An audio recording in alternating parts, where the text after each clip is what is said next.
No recordaba haber construido un sótano. Cuando compré la casa, el agente inmobiliario me dijo que era una ganga. Vieja sí, pero sólida, insistió mientras me entregaba las llaves con una sonrisa algo tensa. Lo cierto es que no pregunté demasiado. Necesitaba salir de la ciudad, cambiar de aires, dejar ciertas cosas atrás, y aquel caserón en medio del campo, con techos altos, madera crujiente y un jardín desordenado, me pareció perfecto. Los primeros días pasaron entre polvo, cajas sin abrir y el sonido constante de madera acomodándose con el cambio de temperatura. Me despertaba varias veces en la noche con la sensación de que la casa respiraba, como si se quejara de estar habitada de nuevo. No me preocupaba. Siempre me gustó el silencio del campo, hasta que, una noche, mientras intentaba sintonizar una vieja radio de perillas, escuché un crujido distinto. No era el típico crujido de madera reseca, ni del viento arañando las ventanas. Era más hueco, como si algo se hubiera movido dentro de la estructura. Me levanté con la linterna y la recorrí lentamente por el salón, apuntando a las paredes, al suelo. El sonido se repitió justo debajo de mis pies. Di un paso atrás, luego otro. Cada vez que pisaba, el suelo sonaba más blando, como si debajo de esas tablas no hubiera cimientos, sino un vacío. Fue entonces cuando me fijé en una pequeña línea en la tarima, apenas visible entre las sombras. Me arrodillé. Al pasar los dedos por encima, noté un borde metálico oculto bajo el polvo, una argolla. La limpié con la manga. Era una trampilla, pero yo no recordaba ninguna mención a un sótano, ni en los planos, ni en la inspección, ni en las palabras de la gente. Tiré suavemente. Estaba cerrada. Volví al día siguiente con una palanca y algo más de luz. Tras unos minutos de forcejeo, la madera cedió con un suspiro largo y antiguo, como si llevara años conteniéndose. Un olor a humedad y encierro subió de golpe. Lo reconocí de inmediato: moho, tierra vieja y algo más, algo metálico. Apunté con la linterna. Unas escaleras de piedra descendían hacia una oscuridad densa. No había rastro de polvo en los escalones, como si alguien los hubiera usado recientemente. Dudé. Una parte de mí me gritaba que cerrara la trampilla y clavara la madera, pero otra, más fuerte, más curiosa o más estúpida, me empujó a bajar.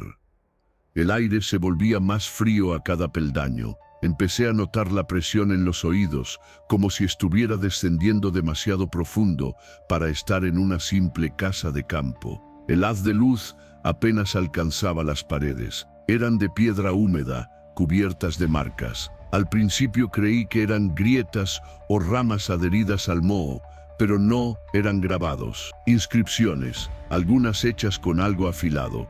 La linterna empezó a parpadear. Golpeé el cuerpo metálico con la palma. Funcionó. Solo un segundo. Lo justo para ver que el pasillo se dividía en dos. Y en la pared, justo enfrente, escrito con lo que parecía ser carbón o algo peor, había un mensaje: tú ya has estado aquí. El corazón se me heló. El frío no era lo peor, ni la oscuridad. Era esa frase, escrita torpemente, como con desesperación, como un recordatorio para alguien que había olvidado algo crucial, pero no podía ser. Yo nunca había estado allí. Nunca. Sí. Me quedé ahí, quieto, con la linterna temblando en mi mano y la frase grabada en mi mente: tú ya has estado aquí. No sabía si retroceder o avanzar. El pasillo delante de mí se bifurcaba en dos túneles, como raíces extendiéndose bajo tierra. El de la izquierda despedía un olor más denso, a tierra removida. El de la derecha, en cambio, olía a algo estancado, como si el aire no se hubiese movido en años. Elegí el derecho. Por algún motivo que no sabría explicar, sentí que lo conocía. Cada paso retumbaba en las paredes como un eco lejano, y la humedad aumentaba con rapidez. A unos 5 metros, el pasillo desembocaba en una sala pequeña.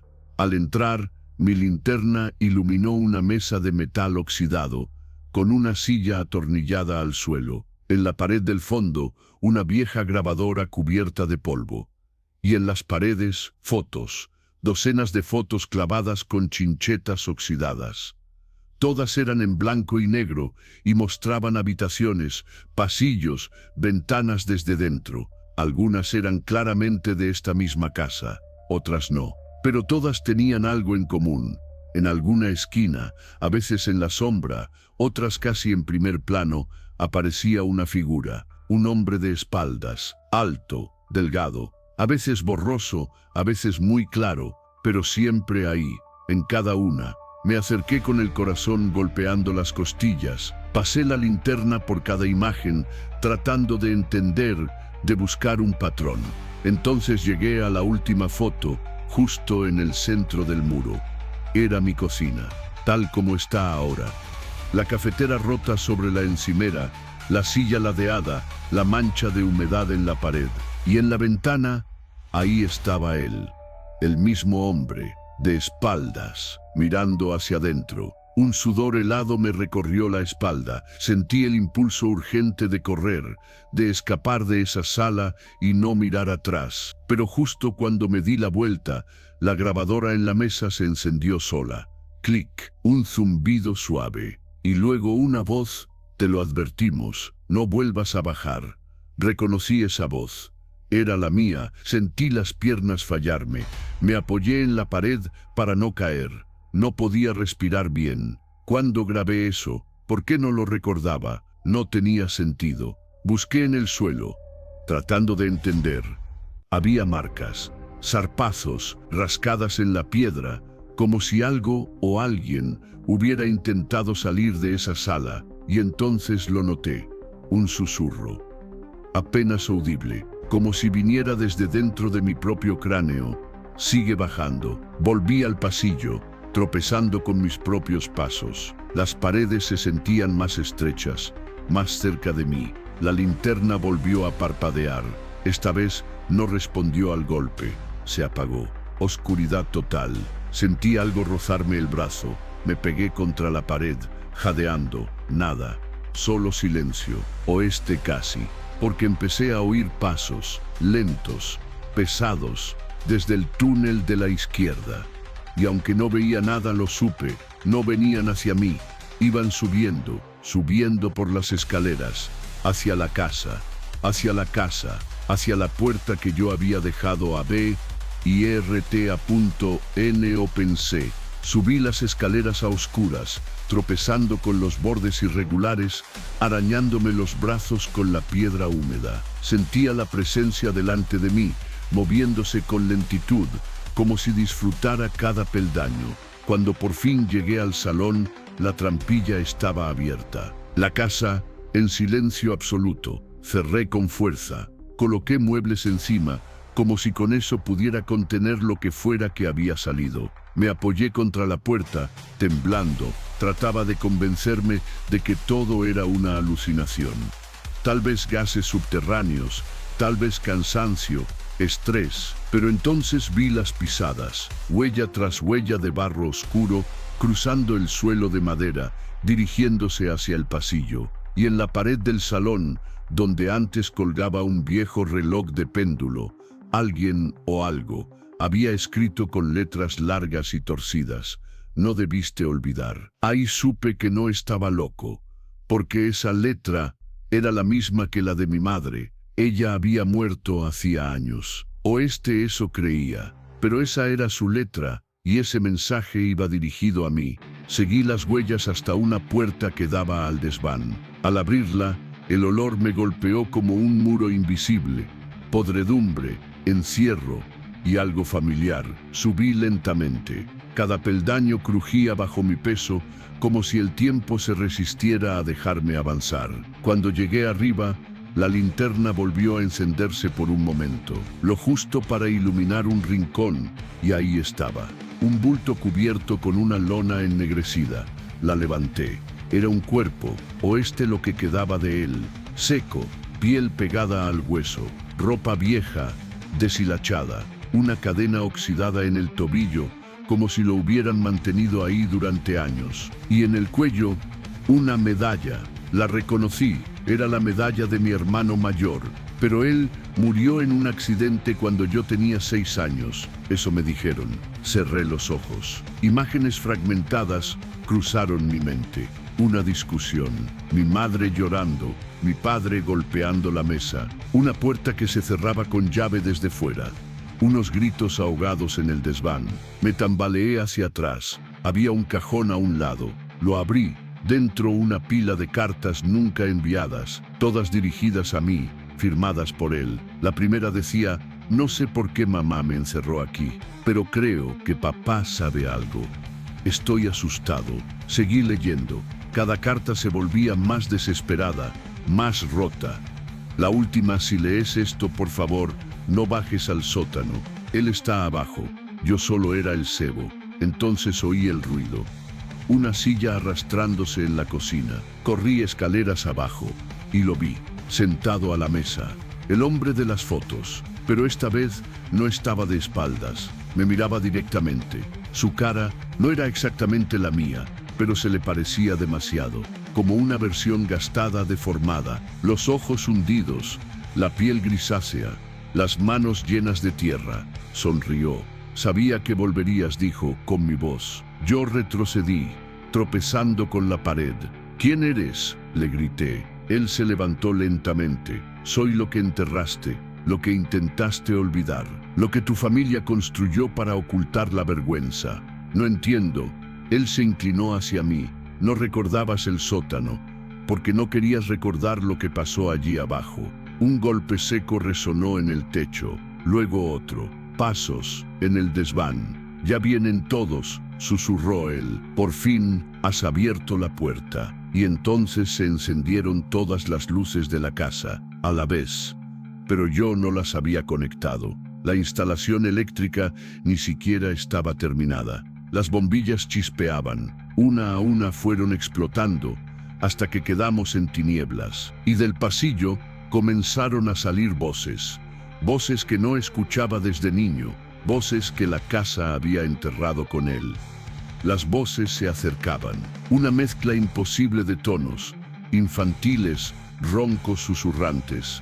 A veces era mi madre, otras mi padre, otras yo mismo, llorando. El hombre, el que se parecía a mí, se desvaneció en cuanto explotó la última bombilla, como si nunca hubiera estado ahí. Pero no fue un sueño. Las huellas seguían marcadas en el suelo, y en la mesa su taza aún humeaba. Me atrincheré en el salón, con la linterna parpadeando. Algo en la casa se había activado, como si mi regreso hubiera despertado los cimientos mismos. Cada rincón vibraba con una historia que nunca quise oír. Recordé algo. Una tarde, tenía apenas 6 años. Me desperté gritando tras una pesadilla, pero nadie vino a consolarme. Bajé al salón y escuché gritos desde el desván, mis padres discutiendo, y una voz, la de mi hermano, gritando mi nombre. Mi madre me encontró ahí parado, escuchando. Me acarició la cabeza y me dijo: eso no es real, es solo el eco de un mal sueño. Y me lo creí, como tantas veces, como tantas cosas. Corrí al desván otra vez. El cuerpo seguía ahí. Me arrodillé junto a él, sin saber si llorar o gritar. Pero entonces noté algo más. Una trampilla oculta bajo la alfombra del rincón. No la había visto antes. Era más pequeña que la del sótano. Estaba cerrada con una cerradura antigua. Busqué entre los objetos esparcidos y encontré una pequeña llave dentro de una caja de música rota. Encajaba perfectamente. Al abrir la trampilla, un hedor antiguo, casi químico, subió desde las profundidades. Bajé, no tenía elección. Era un espacio diminuto. Paredes de piedra cruda, humedad filtrándose desde los cimientos. Y en el centro, una caja de madera, como un ataúd infantil. La abrí, vacía. Eso pensé. En una esquina, había una muñeca sin cabeza, y junto a ella, una foto antigua, en sepia. Era mi madre. Más joven, sostenía a un niño en brazos. No era yo, no era mi hermano, era otro, un niño con el mismo rostro que el hombre que vi en la cocina, el que decía ser yo. En la parte trasera de la foto, con caligrafía temblorosa, lo llamamos Tomás. Pero no vivió mucho. A veces aún lo oigo llorar por las noches. El aire me faltó. Tuve que apoyarme contra la pared. Un tercer hijo, un hermano del que nunca me hablaron. ¿Murió de bebé? ¿Lo ocultaron? ¿Por qué?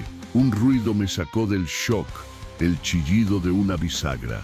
Al mirar hacia arriba, la trampilla estaba abierta y alguien estaba asomado. Una figura femenina, cabello blanco, piel grisácea. Mi madre, pero no podía ser. Ella murió. Lo vi con mis propios ojos. Lo enterramos, pero nunca se fue, dijo con voz hueca. Y tú lo abriste todo otra vez. La trampilla se cerró. Me quedé atrapado, sin luz, solo, con el recuerdo de un hermano que jamás conocí o que tal vez nunca se fue. La linterna volvió a encenderse de golpe, iluminando un símbolo grabado en la pared. Un triángulo con un ojo abierto en el centro. Alrededor, círculos de ceniza, como si alguien hubiera practicado algún tipo de ritual. Y entonces, desde el rincón más oscuro de la habitación, una respiración profunda, inhumana. Me giré. 2 ojos brillaban en la oscuridad y una voz de ultratumba susurró: «Devuélveme lo que me quitaron, hermano». Sentí el aire helarse. Mi cuerpo no me respondía. La figura dio un paso, luego otro. Estaba ahí. No era un fantasma, no era un recuerdo. Era él, Tomás, y no estaba muerto o punto. Había paralizado. No por miedo, sino por algo más primitivo. Como si mi cuerpo reconociera esa presencia antes que mi mente. Como si supiera, en lo más profundo, que lo que se acercaba no era de este mundo. Tomás dio un paso más. Su silueta se definió bajo el tenue parpadeo de la linterna. No era un niño, no del todo. Su rostro parecía haberse detenido en algún punto entre la infancia y la descomposición. Piel translúcida, ojos hundidos como pozos, labios agrietados que no cubrían del todo los dientes. Y hablaba, no con la boca, sino dentro de mi cabeza. Sus palabras resonaban como cuchillas, como recuerdos no vividos. Estuve solo ahí abajo, años, siglos, respirando tierra, alimentándome de la oscuridad. Hasta que tú volviste. Quise retroceder, pero la trampilla estaba cerrada. La habitación se encogía. El aire era denso, cargado de algo invisible que me oprimía el pecho. Tomás levantó una mano. De su muñeca colgaba una pulsera infantil, sucia, con letras de plástico, TOMAS, y en su otra mano sostenía un objeto, un trozo de espejo, astillado. ¿Quieres saber por qué me encerraron? Su voz era una mezcla de rabia y tristeza, porque lloraba demasiado, porque no dormía, porque mamá decía que algo había nacido conmigo. Un escalofrío me recorrió la espalda. Me vi a mí mismo, de niño, jugando con bloques, y al fondo, una cuna, una sombra junto a ella, un recuerdo que nunca tuve. Papá dijo que yo no era suyo, que algo se metió en mamá la noche de la tormenta, que no era humano. El espejo reflejó mi rostro, pero por un instante vi otra cara, la de Tomás, como si estuviéramos conectados. Como si compartiéramos algo más que sangre. Intentaron matarme con fuego. Me arrojaron al sótano, creyendo que se desharían de mí. Pero no se deshace uno del pecado, solo se lo entierra. La luz murió de golpe. La linterna se rompió con un estallido. Y entonces escuché los pasos, no solo los suyos, muchos más. Pisadas en la madera, golpes en las paredes, el crujido de puertas que se abrían solas. Gritos, voces antiguas, voces que ya no deberían existir. Desde la pared opuesta se abrieron grietas, lentamente, como si la piedra estuviera respirando. Y de allí salieron, ellos, figuras humanas deformadas, cubiertas de tierra y polvo. Uno tenía el rostro desfigurado de mi padre, otro, los ojos cosidos de mi madre, y detrás, mi hermano mayor con la boca llena de gusanos. Todos se acercaban, caminando como títeres rotos, y detrás de ellos una sombra, más grande, más oscura. Tomás se arrodilló frente a ella. «Madre». Yo retrocedí, pegado a la pared, con el corazón desbocado. Esa cosa no tenía rostro, solo un agujero abierto, como una boca que nunca cerraba. Su cuerpo estaba hecho de telas, cabellos y huesos. Y al mirarla entendí, no era mi madre, era la cosa que poseyó a mi madre, la que había gestado a Tomás. Un error del mundo, un parásito antiguo. Y ahora me quería a mí. «Tú eres el final del linaje», dijo Tomás, con los ojos brillando. «La última pieza. Y cuando mueras, por fin seremos uno solo». La sombra extendió los brazos. Los otros cuerpos comenzaron a cantar, una letanía imposible de comprender, como si cada palabra fuera pronunciada al revés. Sentí mi mente romperse, mi nariz sangraba, mi piel ardía. Entonces recordé algo. La caja de música, el símbolo en la pared. Mi madre había intentado sellarlo. Corrí hacia la pared grabada, con las últimas fuerzas, trazando el símbolo con mis propias uñas, mientras sentía las manos de los muertos rozarme la espalda. Grité una palabra. No sabía de dónde venía. No era española, no era humana. Pero cuando la dije, la sombra chilló. Un chillido tan agudo que reventó mis tímpanos. Los cuerpos se desplomaron. Tomás gritó. La pared brilló por un instante y todo se oscureció. Silencio. Me desperté en el suelo del salón. Solo, la trampilla del sótano sellada con cemento. Las huellas borradas, la foto de Tomás quemada, pero el símbolo seguía en mi piel, marcado en la palma de mi mano como un tatuaje. Y por las noches, cuando me acuesto, escucho una caja de música sonando desde las paredes. Y una voz que ya no me da miedo pero que nunca se va. «Tú me liberaste, hermano. Ahora te tocará nacer de nuevo». No dormí esa noche, ni la siguiente. Durante el día, la casa parecía haber vuelto a la normalidad. Silencio, polvo, muebles viejos. Pero por las noches, los relojes se detenían exactamente a las 3:17 y la caja de música sonaba, siempre desde algún rincón distinto.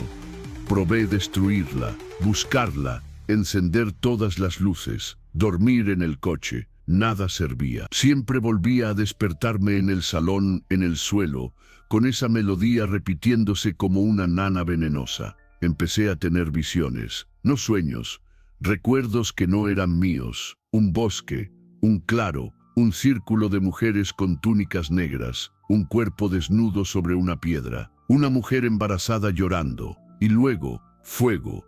Despertaba con las manos negras de ceniza, las uñas rotas de tanto arañar el colchón. Cada vez que eso ocurría, la marca en mi mano brillaba. Busqué respuestas. Empecé a revisar los documentos de la casa, viejas escrituras, testamentos, hasta que encontré algo oculto en el doble fondo de una cómoda, un diario, firmado por alguien llamado Eloy Beltrán, mi bisabuelo. No lo conocía, pero al leer entendí que él sí conocía esta casa. Y a Tomás. El primero nació muerto, pero volvió. La segunda no hablaba, solo señalaba la puerta del sótano. La tercera fue mía, pero no era humana. Mi familia llevaba generaciones viviendo aquí, enterrando secretos, sellando puertas, fingiendo vidas normales. La sangre de Tomás no fue un error, fue una invocación mal hecha, un ritual interrumpido. Y yo soy el último resultado. El diario mencionaba un lugar, la finca de las Tres Cruces, a las afueras del pueblo. Allí, según Eloy, todo empezó. Y si quería entender quién era Tomás y qué demonio lo había engendrado, tenía que ir. Fui. Llegué al anochecer, atravesando un campo abandonado cubierto de espinos. Las cruces estaban ahí. 3 lápidas rotas, ennegrecidas por el moho y las lluvias, pero entre ellas sobresalía una figura, una estatua rota de una mujer encapuchada sin rostro. Tenía la misma marca que yo, grabada en la base. Escuché una voz a mi espalda. No deberías estar aquí. Un anciano, pelo blanco, mirada clavada en el símbolo de mi mano, no preguntó quién era, solo dijo: «Eres el último Beltrán». Asentí, me contó todo. Había sido el jardinero hace décadas y había visto cosas. Tu familia no trajo esa cosa. Se ofrecieron a ella, la sirvieron, durante generaciones. ¿Qué cosa?, pregunté. Una entidad sin nombre, un parásito del otro lado. No es un demonio, es anterior a todo eso. Vive en los huecos, en los silencios, se alimenta de sangre mezclada con culpa. ¿Y por qué yo? Porque tú naciste con la marca. Y porque tú sobreviviste al segundo parto. El único. Me dijo que la casa no es solo un lugar maldito, es un útero, un templo disfrazado de vivienda. Y que Tomás no es tu hermano, es tu reflejo. Cada línea de los Beltrán ha tenido un doble. Uno nacido vivo, otro incubado. Tú eres el primero que trajo al doble de vuelta. Volví esa noche a casa. La encontré distinta. Las paredes rezumaban humedad. Los espejos estaban cubiertos con sábanas, y todas las fotografías familiares tenían los rostros arañados, excepto el mío. La televisión encendió sola, una grabación casera, antigua. Yo, de niño, frente a la cámara, diciendo mi nombre. Pero detrás de mí, un segundo yo, con ojos negros, sonriendo. La pantalla parpadeó, y apareció una frase: «Tú no eres el original». Intenté huir. Encendí el coche a medianoche, con el pulso temblando y el rostro aún manchado con sangre seca de una herida que no recordaba haberme hecho. El motor rugió una vez, dos, y luego murió. Miré por el retrovisor. El asiento trasero estaba vacío, pero aún podía oler algo como tierra mojada, mezclada con óxido. Bajé, corrí calle abajo, descalzo, con la camiseta empapada en sudor. Ninguna luz encendía, ninguna puerta se abría. Todo el pueblo dormía, como si alguien o algo lo hubiera sellado. Volví a casa, no por elección, sino porque cada calle que tomaba me traía de vuelta. Era un laberinto, un lazo cerrado, y la casa me esperaba. Las luces parpadeaban como si respiraran. Las paredes susurraban mi nombre, pero no como si lo llamaran, sino como si lo estuvieran devorando. Subí al ático. No sé por qué, tal vez buscando altura o respuestas. Y entonces lo vi, el espejo cubierto con la sábana roja, la que nadie había tocado en décadas, la que estaba en la familia desde el siglo XIX. La levanté, mi reflejo no se movió. Lo miré, él me miró, parpadeé, él no. Me toqué el rostro, él se rió y después salió del espejo. No caminó, no corrió, simplemente se deslizó hacia mí, como si siempre hubiera estado a mi lado. Su rostro era el mío, pero al revés. Los ojos hundidos, la boca cosida por dentro, las manos con los dedos alargados como raíces. «Tú no debiste haber nacido», susurró, con mi voz. «¿Quién eres?» «Soy la versión pura, la que sí se completó, la que Eloy no pudo contener». Me explicó lo que jamás imaginé, que mi vida ha sido un préstamo, que lo que llamé infancia fueron recuerdos implantados para mantenerme quieto, que el accidente de Tomás no fue un error, sino un sacrificio mal realizado, y que yo era el recipiente final. Mi yo original había muerto antes de nacer, y lo que soy, lo que siempre he sido, es una carcasa. «Esta casa no te encierra», me dijo, «te construye». ¿Para qué? Para que sirvas, para que lleves dentro lo que nuestra familia prometió hace generaciones. Se acercó, su mano tocó mi pecho, y pude verlo. Todo, las noches enterradas, los partos ocultos, las niñas mudas, los hombres que se colgaron de los vigas antes de confesar lo que vieron.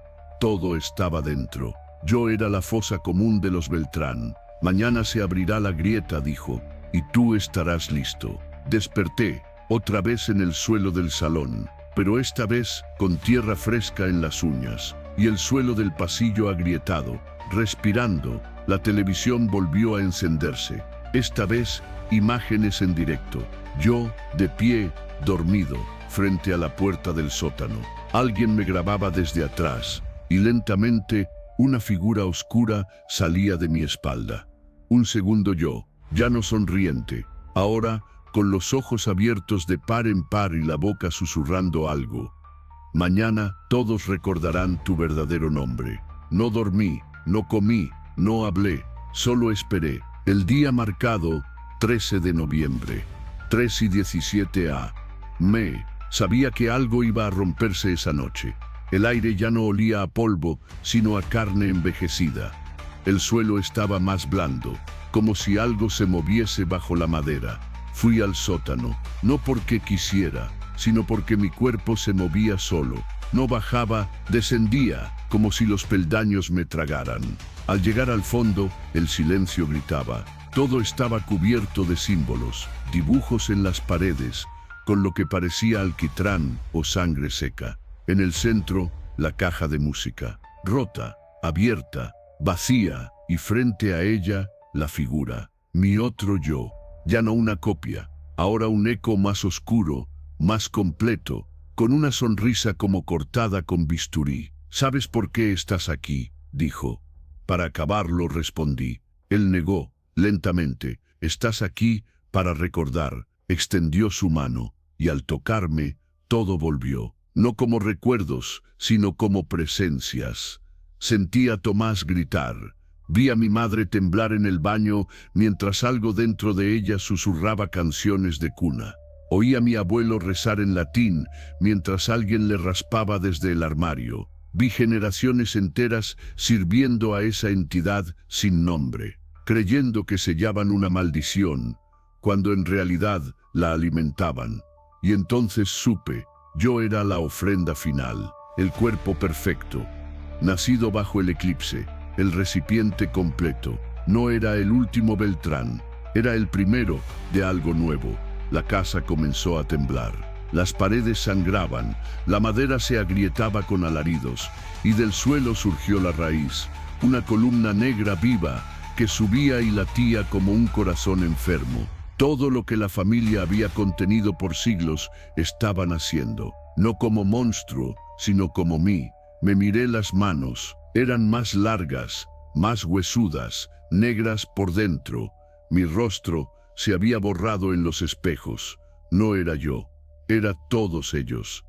Y entonces, en el centro del sótano, lo vi un ataúd, no uno cualquiera, uno hecho de espejo.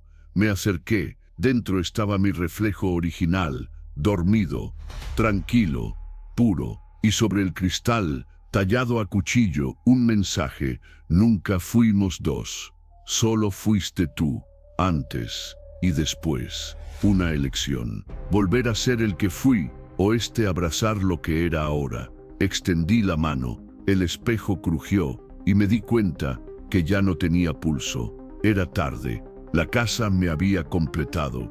Mi reflejo abrió los ojos dentro del ataúd, y sonrió, luego desapareció. Y en su lugar apareció mi familia entera, en círculo, en silencio, todos los que murieron, todos los que nacieron rotos, observándome con orgullo.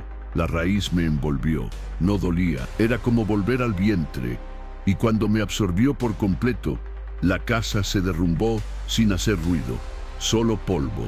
Nadie supo qué pasó, solo encontraron una parcela vacía, sin rastro de construcción, sin rastro de nadie, solo una caja de música enterrada en la tierra, reproduciendo una y otra vez una melodía sin nombre y un susurro bajo tierra. Lo que desaparece en su propia casa no se pierde, se transforma.